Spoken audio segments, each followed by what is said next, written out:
අපි දැන් යන්නේ කඩදොර විහාරස්ථානේ බලන්න මේ කොත්මලේ ජලාශය. ඉතින් මේ ඒ පැත්තට යන ගමන් ඉන්නේ මෙතන දැන් ආරක්ෂිත කලාපයෙන් ආරක්ෂිත කලාපයට ඇතුල් වෙලා තින්නේ. ඉතින් ඒ හරිය යනකොට වාහනේ නවත්තන්න බෑ. ඉතින් නවත්තලා වීඩියෝ කරන්න කියන්නේ යන ගමන්ම තමයි මම මේ වීඩියෝ කරන්නේ.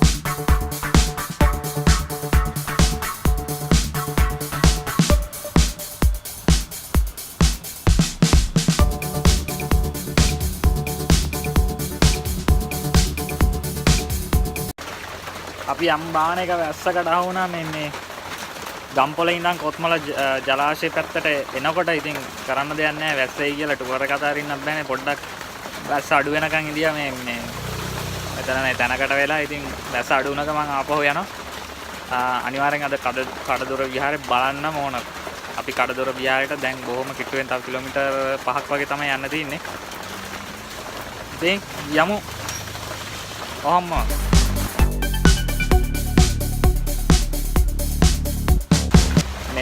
මේ පැති වලට නිතරම වහිනවා. ඉතින් ඒක සාමාන්‍ය දෙයක්. මේ නිතරම වහිනවා පායනවා. ඉතින් ඒක සාමාන්‍ය දෙයක්. ඉතින් මොටර් සයිකල් එක ඔයා මේ පැත්තට එනවා නම් ඉතින් වැස්ස බලාපොරොත්තුෙන් තමයි එන්න ඕන.